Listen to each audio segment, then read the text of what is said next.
दोस्तों, गद्दी के सेवादार चैनल पर आपका हार्दिक स्वागत है। आज हम बात करते हैं कि जब हम पर कोई सवारी आने वाली होती है तो हमारे साथ क्या क्या घटित होता है।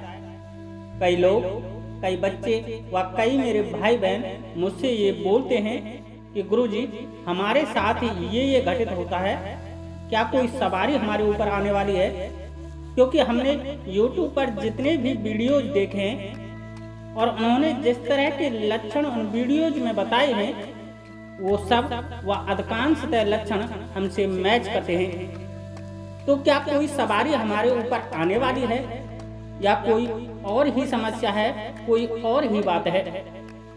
हम सही से निर्णय नहीं ले पा रहे हैं, कृपया हमारा उचित मार्गदर्शन करें। दोस्तों, इस तरह के प्रश्न लोग व्हाट्सएप व कमेंट्स के माध्यम से हमसे करते हैं, इसलिए हमने सोचा कि क्यों ना इस टॉपिक पर एक वीडियो बना दी जाए, जिससे कि हमारे प्रत्येक भाई बहन को ये सही से पता चले कि वास्तविक तौर पर जब सवारी आने वाली होती है तो हमें क्या क्या संकेत मिलते हैं, क्या क्या अनुभव हमें प्राप्त होते हैं। दोस्तों, मैं इस वीडियो के माध्यम से ऐसे 15 संकेतों के बारे में आपको बताऊंगा जिनसे आप हकीकत में यह जान पाओगे कि आने वाले निकट भविष्य में आप पर कोई सवारी आने वाली है।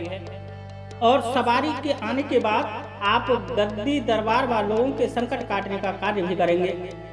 इसलिए दोस्तों, सवारी आने के जो मैं संकेत बताने जा रहा हूँ उन्हें आप ध्यान से सुने। वीडियो स्किप बिल्कुल ना करें।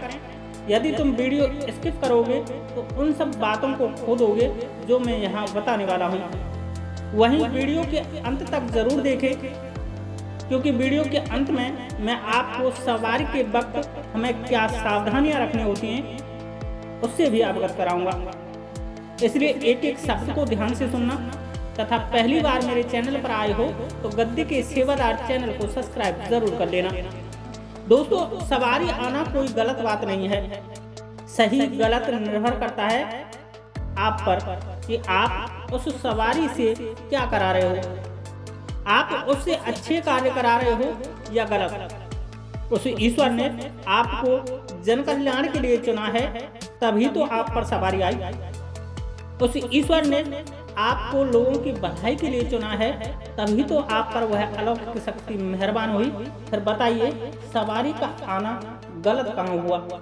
इसलिए जिन मेरे भाई बहनों के मन में एक सवारी के प्रति जो गलत विचार बने हुए हैं वो उस गलत विचार को अपने मन से निकाल दें। दूसरा दोस्तों, यदि आप नाम जप पाठ पूजा कर रहे हैं और कोई सवारी आप पर आना चाह रही है लेकिन आप नहीं चाहते कि ये सवारी आप पर आए, तो भी ये गलत नहीं है। लेकिन ऐसी स्थिति में आपको अपने उस परमात्मा से, अपने उस इष्ट से ये बोलना होगा कि प्रभु, मैं कोई सवारी नहीं चाहता, बल्कि आपकी भक्ति करना चाहता हूँ, आपके चरणों की सेवा करना चाहता हूँ और अपने इस मनुष्य जीवन को सफल बनाना चाहता हूँ। इस तरह बोलने पर फिर आपके शरीर पर वह शक्ति सवारी नहीं लेगी, बल्कि उस परमात्मा की एक कृपा दृष्टि आप पर बनी रहेगी। उस स्थिति में वह शक्ति आपके मन से जुड़ेगी, आपके हृदय से जुड़ेगी। आपके मन से जिस किसी को आप कल्याणकारी बोलोगे वो सच हो जाएगा, आपकी वाणी सिद्ध हो जाएगी। आप किसी रोगी के शीश पर हाथ रख दोगे तो वह स्वस्थ हो जाएगा। आपके द्वारा कही बातें सत्य होने लग जाएंगी। फिर दोस्तों, इस तरह वह शक्ति आपसे जन कल्याण का कार्य करवाती है। इसलिए दोनों ही मार्ग अच्छे हैं और सही हैं, किंतु यदि आप सवारी की बात करते हैं कि सवारी आने पर वह देवता किस तरह हमसे जुड़ेगा और हमसे कैसे जन कल्याण करवाएगा और सवारी आने के क्या संकेत होते हैं, तो अब आप ध्यान से सुन लें। नंबर 1 दोस्तों, सवारी बनने का हमारे शरीर में जो सबसे पहला संकेत है वह है कि हमें उबासियाँ बहुत आती हैं। हमें जोर जोर से उबासियाँ आती हैं और बहुत बड़ी बड़ी उबासियाँ आती हैं। यदि पाठ पूजा नाम जब किसी भजन कीर्तन को सुनकर हमें बार बार से जोर जोर से उबासी आए तो समझना निकट भविष्य में हमारे शरीर पर देवताओं की सवारी आएगी। ये उबासी आपको किसी दरबार में जाने पर भी आएंगे, ये उबासी आपको किसी मंदिर में भी जाने पर आएंगे। कारण है क्योंकि उन जगहों पर सकारात्मक ऊर्जा होती है, और जब हम सकारात्मक ऊर्जा पर जाएंगे तो वहाँ हमें उबासी आएगी।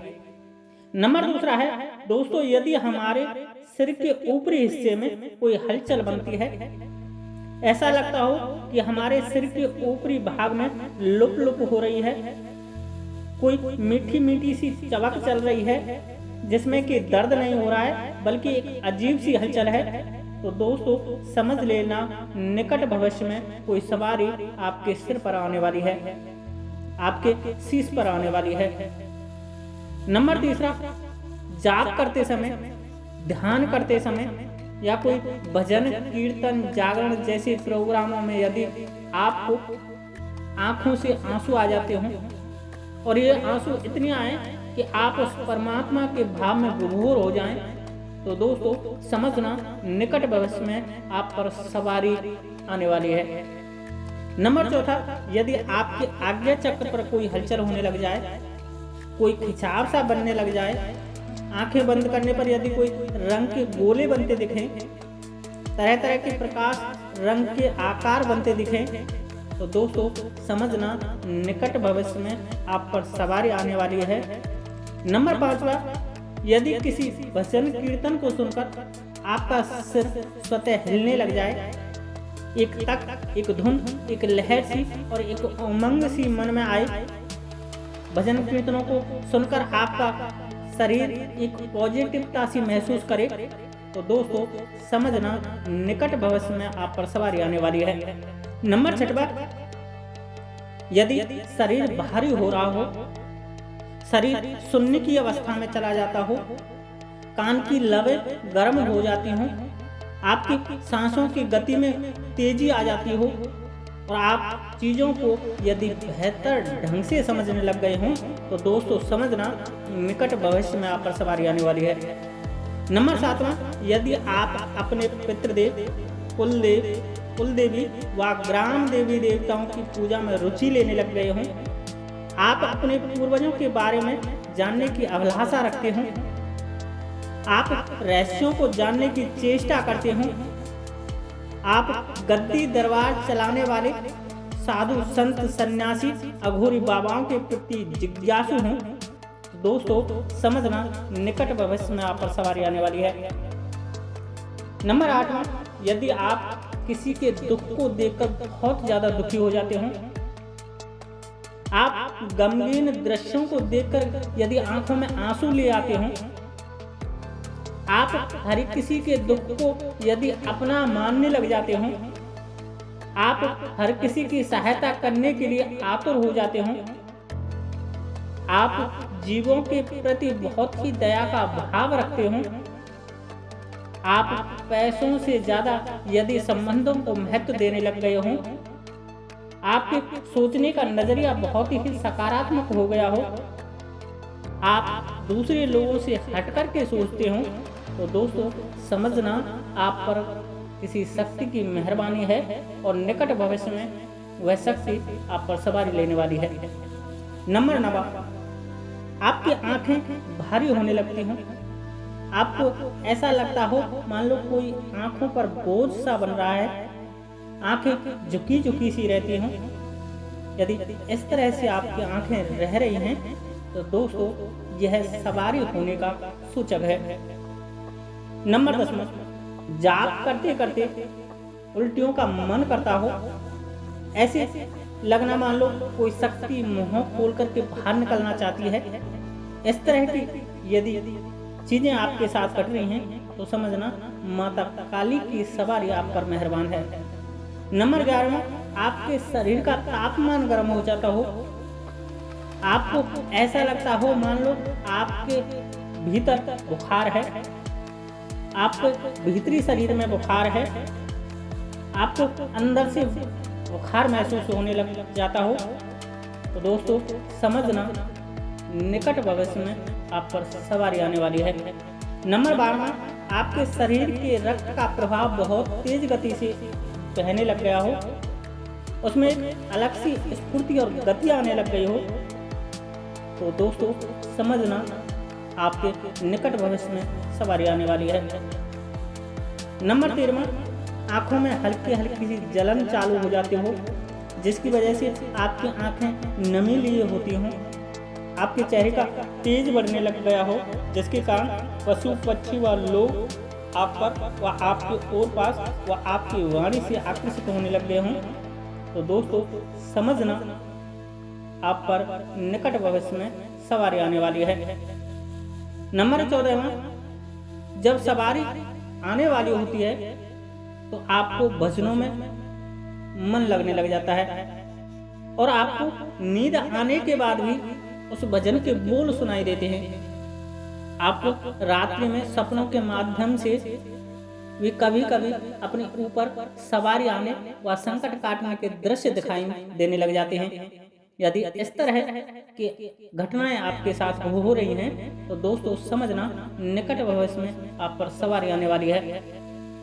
नंबर 15, जब सवारी आती है तो आप में बल बढ़ने लग जाता है, जिसके कारण आपको अपने हाथों को दीवार में देने का मन करता है। आपको कोई सांकर, कोई चिमटा, कोई कड़ा या माता की सांकल, माता की झूमरे उनको अपने शरीर में देने का मन करता है। इस तरह यदि दोस्तों ये सब घटनाएं आपके साथ घटित हो रही हैं तो समझ लेना कि निकट भविष्य में आप पर सवारी आने वाली है। तो दोस्तों मैंने आपको ये 15 ऐसे संकेत बताए हैं जिनसे आप यह जान सकते हो कि आप पर निकट भविष्य में सवारी आने वाली है, आप पर सवारी बन रही है तो आप पर सवारी चालू हो गई है। मैं समझता हूँ मेरे द्वारा दी गई जानकारी आपको अच्छी लगी होगी।